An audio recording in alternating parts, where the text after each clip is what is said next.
मधुबन के बाबा, मधुबन के बाबा मुरली वाले, आपका क्या कहना, आपका क्या कहना। ओम शांति। आज 26 मार्च 2022 के साकार मधुर महावाक्य हैं। आज मीठे मीठे बाप दादा बोले, मीठे बच्चे, अब बेहद की रात पूरी हो रही है, दिन आने वाला है, वापिस घर चलना है, इसलिए अब दर दर भटकना बंद करो। बाबा कहते, मीठे बच्चे, अब बेहद की रात पूरी हो रही है, दिन आने वाला है, वापिस घर चलना है, इसलिए अब दर दर भटकना बंद करो। बाबा ने आज हमसे प्रश्न पूछा कि किस प्रैक्टिस के आधार पर तुम बच्चे सर्विस बहुत अच्छी कर सकते हो। और उत्तर में बाबा ने कहा कि यदि कम से कम 8 घंटे तक याद बनी रहे, यह प्रैक्टिस हो जाए तो सर्विस बहुत अच्छी कर सकते, क्योंकि याद से ही सारे विश्व में पवित्रता और शांति के वाइब्रेशन फैलते हैं। याद से ही विकर्म भी विनाश होंगे और पद भी ऊंच मिलेगा। इसलिए इस रूहानी यात्रा में कभी भी थकना नहीं है। जिस्म का भान छोड़ देही अभिमानी बनने का निरंतर अभ्यास करते रहना है। आज मुरली का गीत है, रात के राही थक मत जाना, सुबह की मंजिल दूर नहीं। ओम शांति। बच्चों ने सावधानी सुनी। बाप ने बच्चों को सावधानी दी कि हे रात के राही, थक मत जाना, क्योंकि अब तुम्हारे लिए दिन आ रहा है। यह है बेहद की रात और दिन। बेहद की रात पूरी होती है और बेहद के दिन की स्थापना हो रही है। अब तुम बच्चों को जाना है अपने घर, जिसके लिए तुमने आधा कल्प भक्ति की, परंतु तुम बाप को ढूंढ न सके, क्योंकि उनके नाम रूप को बदल दिया है। अब तुम जानते हो। क्या जानते हैं हम? कि बाप दिन में अथवा कलयुग से सतयुग में जाने का रास्ता बता रहे हैं। बाबा ने समझाया है कि भ्रष्टाचारी उनको कहा जाता है जो विकार से पैदा होते हैं। भारतवासी बाप को ही भूल गए हैं। गीता का भगवान निराकार, उसके बदले साकार कृष्ण का नाम डाल दिया है। यह है बड़ी से बड़ी भूल, जिस कारण आधा कल्प दुख भोगना पड़ा है। भूल निमित्त बनी है दुख भोगवाने के। यह भी ड्रामा का पार्ट नूंदा हुआ है। भक्ति मार्ग में भटकते रहते हैं।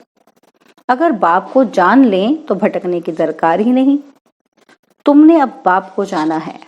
श्री कृष्ण अगर इसी रूप में आए, फिर तो उनको पहचानने में कोई तकलीफ ना हो, झट सब जान जाएं।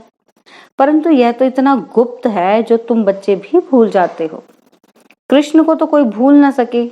सारी दुनिया एकदम चटक पड़े। समझे श्री कृष्ण तो हमको स्वर्ग में ले चलेगा, क्योंकि वह तो स्वर्ग के मालिक हैं। उनको कोई छोड़े ही नहीं। परंतु समझाने की बड़ी युक्ति चाहिए। अगर समझाने की युक्ति नहीं आती है तो कहां कहां डिससर्विस कर देते हैं, क्योंकि खुद ही पूरा समझा हुआ नहीं है। जो किसी को अच्छी रीति सिद्ध कर हिसाब किताब बता सके। इस समय सब पतित हैं। गाते भी हैं कि पतित पावन सीताराम, परंतु पावन बनाने वाला कौन है ये कोई नहीं जानते। गीता का भगवान कृष्ण समझ लिया है। राम को तो कोई शास्त्र नहीं, राम का तो कोई शास्त्र नहीं है। ऐसे नहीं कि रामायण कोई रामचंद्र का शास्त्र है। क्षत्रिय धर्म कोई राम ने नहीं स्थापन किया। ब्राह्मण, देवता और क्षत्रिय तीनों धर्म एक साथ ही शिव बाबा स्थापन करते हैं।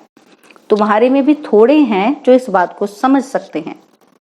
राजा रानी तो एक होता है, बाकी प्रजा और दास दासियां तो अनेक बनते हैं। आगे राजाओं के पास ढेर दासियां थी, कोई बहलाने के लिए, कोई डांस करने के लिए। डांस का शौक तो वहां भी बहुत रहता है। बाकी राजा रानी बहुत थोड़े निकलते हैं जो अच्छी रीति समझ और समझा सकते हैं। बाबा कहते हैं ऐसे बच्चे थोड़े निकलते हैं। प्रदर्शनी की सर्विस से मालूम पड़ जाता है कि कौन कौन अच्छी रीति समझा सकते हैं। पहली बात यह समझानी है कि भगवान को ना जानने के कारण सर्वव्यापी कह दिया है। दूसरा, कृष्ण को भगवान कहने से स्वर्ग रचने वाले शिव बाबा का नाम गुम कर दिया है। निराकार बाप ही सबका रचयिता है, उस एक को ही याद करना है, वही राजयोग सिखलाते हैं। परंतु गीता में जो कृष्ण भगवानुवाच लिख दिया है, इस कारण ही हाथ में गीता उठाए झूठी कसम लेते हैं। अब बताओ, क्या कृष्ण हाजिर नाजिर हैं? वह निराकार परमात्मा हाजिर नाजिर हैं। बाबा कहते सब मूंझे हुए हैं। और अब तुम बच्चों को सवेरे उठ प्रैक्टिस करनी है समझाने की। कहते हैं अष्टपा ने जनक को ज्ञान दिया, परंतु यह कोई ब्रह्म ज्ञान तो है ही नहीं, यह है ब्रह्मा ज्ञान। ब्रह्मा कुमारियां यह ज्ञान दे रही हैं, ब्रह्म कुमारियां नहीं। वह लोग ब्रह्म को ईश्वर समझते हैं, परंतु नहीं, ईश्वर तो बाप है, बाप का नाम ही शिव है, ब्रह्म तो तत्व है। ये सब बातें मोटी बुद्धि वाले समझ ना सके, नंबरवार दास दासियां भी बनते हैं। समझना चाहिए कि अगर हम किसी को अच्छी तरह समझा नहीं सकते हैं तो हमारा पाठ पिछाड़ी में है, तो फिर पुरुषार्थ करना चाहिए। सारी दुनिया में जो कुछ सिखलाते हैं वह देह अभिमान से ही सिखलाते हैं। देही अभिमानी सिवाय तुम ब्राह्मणों के कोई है ही नहीं। तुम्हारे में भी नंबरवार हैं जो आत्म अभिमानी बनते हैं। हम आत्माओं को सुनाते हैं। आत्मा इन ऑर्गन्स द्वारा बोलती है।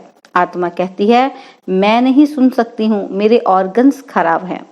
तो देही अभिमानी बनने में मेहनत है। सतयुग में देही अभिमानी रहते हैं, बाकी परमात्मा का ज्ञान नहीं है। बाप कहते हैं मेरा सिमरन वहां कोई नहीं करते, वहां दरकार ही नहीं। सिमरन अथवा याद एक ही बात है। वो लोग माला हाथ में लेते हैं, मुख से राम राम कहते हैं। यहाँ तो राम अक्षर कहना भी रॉन्ग हो जाता है। राइट अक्षर है शिव बाबा, परंतु शिव शिव भी कहना नहीं है। बाप को याद करने के लिए नाम थोड़ी लिया जाता है। बाप को याद करना है, यही है यात्रा। जिस्मानी यात्रा पर जाते हैं तो भी याद रखते हैं। क्या याद रखते हैं? कि हम अमरनाथ पर जाते हैं। जाते हैं ना, कि हम जो वैष्णो देवी जा रहा है तो हम कहते हैं कि हम फलानी यात्रा पर जा रहे हैं। वो नाम तो लेना पड़ता है ना। तो बाबा कहते तुमको कुछ भी जपना नहीं है, तुम जान गए हो कि नाटक पूरा होना है। हमारे 84 जन्म पूरे हुए, यह पुराना चोला छोड़ना है। पाठ बजाते बजाते पतित होना ही है। बाप कहते हैं यह जो मनुष्य सृष्टि रूपी झाड़ है उनका थुर सड़ गया है, बाकी टाल टालियां बची हैं, यह भी तमो प्रधान हो गए हैं। झाड़ की आयु अब पूरी होती है, फिर से नाटक रिपीट करना है और होना है। हर एक अपना अपना पार्ट बजाएंगे। दूसरी कोई दुनिया ही नहीं है, अगर होती तो हम पढ़ते क्यों? कहते हैं बाबा फिर से आकर राजयोग सिखलाओ, गीता ज्ञान सुनाओ, पावन बनाओ। परंतु पतित हम कैसे बने यह कोई जानता नहीं है। अब तुम जानते हो, हम ही पावन थे। फिर हिस्ट्री रिपीट होती है। अब बाप कहते हैं वापस घर चलना है। घर में तो बाप ही रहता है। कहते हैं परम धाम में रहते हैं, फिर भूल जाते हैं। आत्माएं भी ब्रह्मांड में रहती हैं। यह सृष्टि है, इसमें मनुष्य रहते हैं। ब्रह्मांड में आत्माएं रहती हैं, फिर आती हैं यहाँ पाठ बजाने। ऊपर में आकाश तत्व है, पैर सबके पृथ्वी पर हैं, बाकी शरीर कहाँ है? वह तो आकाश तत्व में ही है ना। वहां तो आत्माएं स्टार्स रहती हैं, वहां गिरने की चीज ही नहीं जो हम गिर पड़ेंगे। साइंस वाले रॉकेट में जाते हैं चक्र लगाने, फिर बाहर भी निकलते हैं। लिखते भी हैं कि गिरने का डर नहीं। इतनी आकर्षण है जो मनुष्य आकाश तत्व में ठहर जाते हैं। तो इतनी छोटी सी आत्मा महातत्व में क्यों नहीं ठहर सकती? रहने का स्थान वहां ही है। यह सूर्य, चांद, स्टार्स बहुत बड़े हैं। ये कैसे ठहरे हुए हैं? कोई रस्सी आदि तो नहीं है। यह सारा ड्रामा बना हुआ है। हम 84 के चक्र में आते हैं। यह झाड़ है। कितनी बड़ी टालियां हैं, बाकी छोटे छोटे थोड़ी देख सकेंगे।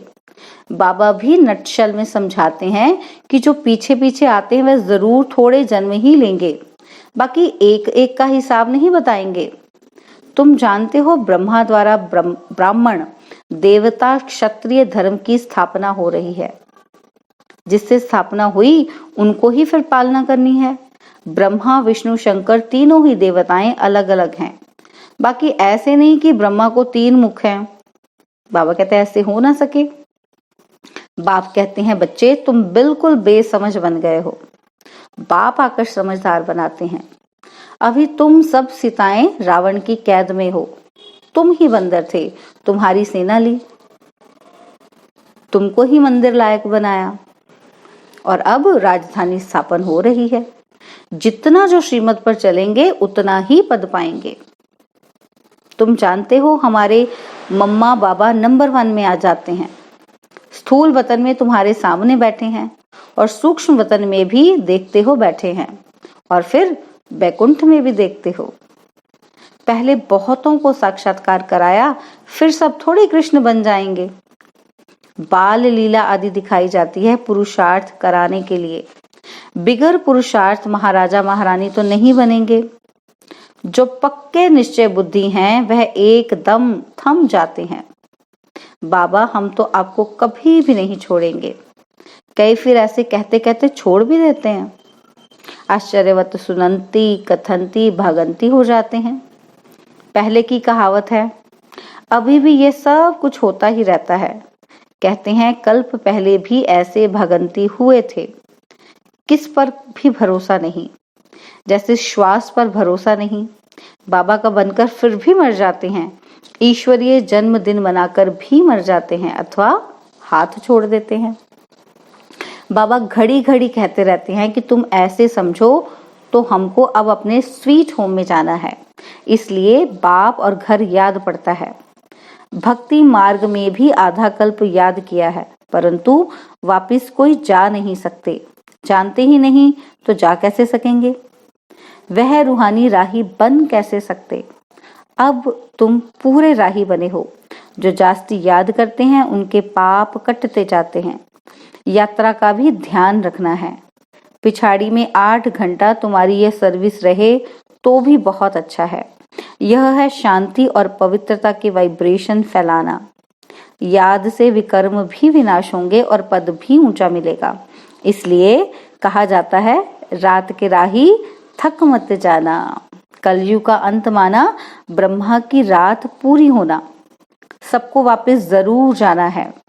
रूहानी घर को याद करना है। रूह को अब जाना है। जिस्म का भान छोड़ना है। देही अभिमानी बनना है। यह है याद की यात्रा। अच्छा, मीठे मीठे सिकिलदे बच्चों प्रति माता पिता बाप दादा का याद प्यार और गुड मॉर्निंग। रूहानी बाप की रूहानी बच्चों को नमस्ते। हम रूहानी बच्चों की रूहानी बाप दादाजी को दिलवा जान सिखवा प्रेम से नमस्ते। ओम शांति। प्यारे बाबा, मीठे बाबा, मेरे बाबा, शुक्रिया बाबा, शुक्रिया बाबा, शुक्रिया बाबा। धारणा के लिए मुख्य सार है, पहला पॉइंट है पक्का निश्चय बुद्धि बन दृढ़ संकल्प करना है कि बाप का हाथ कभी नहीं छोड़ेंगे। बाप और घर को घड़ी घड़ी याद करना है। और सेकंड पॉइंट है देही अभिमानी बनने की मेहनत करनी है। 5 विकारों रूपी रावण की कैद से छूटने के लिए श्रीमत पर चलना है। मंदिर लायक बनने का पुरुषार्थ करना है। बाबा ने आज हमें वरदान दिया, ज्ञान युक्त भावना और स्नेह संपन्न योग द्वारा उड़ती कला का अनुभव करने वाले बाप समान भव। ज्ञान युक्त भावना और स्नेह संपन्न योग द्वारा उड़ती कला का अनुभव करने वाले बाप समान भव। जो ज्ञान स्वरूप योगी तो आत्माएं हैं, वे सदा सर्व शक्तियों की अनुभूति करते हुए विजयी बनती हैं। जो सिर्फ स्नेही व भावना स्वरूप है, उनके मन और मुख में सदा बाबा बाबा है। इसलिए समय प्रति समय सहयोग प्राप्त होता है। लेकिन समान बनने में ज्ञानी योगी तो आत्माएं समीप हैं। इसलिए जितनी भावना हो उतना ही ज्ञान स्वरूप हो। ज्ञान युक्त भावना और स्नेह संपन्न योग, इन दोनों का बैलेंस उड़ती कला का अनुभव कराते हुए बाप समान बना देता है। स्लोगन है, सदा स्नेही व सहयोगी बनना है तो सरलता और सहनशीलता का गुण धारण करो। स्लोगन, सदा स्नेही व सहयोगी बनना है तो सरलता और सहनशीलता का गुण धारण करो। और आज हम मातेश्वरी जी के भी अनमोल महावाक्य सुनेंगे। तो मातेश्वरी जी कहती हैं, ओम शिवोहम हमसो सोहम। इन शब्दों का यथार्थ अर्थ क्या है? लिखा है कि ओम शांति। यह जो शब्द उच्चारण करते हैं, हमसो सोहम शिवोहम, अहम आत्मा सो परमात्मा। अब यह महावाक्य कौन उच्चारण करते हैं और इन शब्दों का यथार्थ अर्थ क्या है? जब ओम अक्षर कहते हैं तो ओम का अर्थ है मैं आत्मा शांत स्वरूप हूं। यह निश्चय होने से फिर मैं आत्मा सो परमात्मा हूं यह अक्षर नहीं कह सकते। फिर तो ऐसे ही समझते हैं कि मैं आत्मा परमात्मा की संतान हूं। तो यह ओम शब्द कहना आत्माओं का अधिकार है। फिर जब हमसो सोहम शब्द कहते हैं तो उस शब्द का अर्थ है कि हम सो पूज्य सो अब पुजारी बने। हम सो पूज्य, अब यह शब्द भी आत्मा ही कह सकती है। यह जो मनुष्य कहते हैं कि अहम आत्मा सो परमात्मा, तो अब यह शब्द सिर्फ परमात्मा ही कह सकता है, क्योंकि वही एक आत्मा परमात्मा है। फिर यह जो शिवोहम शब्द कहते हैं वो भी परमात्मा कह सकते हैं, क्योंकि वो शिव है। तो इन शब्दों के अर्थ को भी तब जानते हैं जब परमात्मा आकर यह नॉलेज देते हैं। बाकी और धर्म वालों को, क्रिश्चियन आदि को यह मालूम ही नहीं कि हम सो पोप बनूंगा। हमें तो बाबा ने बता दिया कि हम ही पूज्य थे, हम ही पुजारी हैं। तो मातेश्वरी कहते हैं उनको तो यह नॉलेज ही नहीं है। अभी हमको यह नॉलेज मिली है कि हम सो देवता बनेंगे। हमारे सामने देवताओं का यादगार चित्र है और साथ साथ उनके जीवन चरित्र, हिस्ट्री, गीता, भागवत सामने है, क्योंकि हम आदि से अंत तक सारे कल्प के चक्र में हैं और वो धर्म पिताएं जब आते हैं तो वो कल्प के बीच में आते हैं। इसलिए वे हमसो शब्द नहीं कह सकते, ओम शब्द कह सकते हैं। अच्छा, ओम शांति। और अब यह एक बहुत अच्छी वीडियो भी जरूर देखें।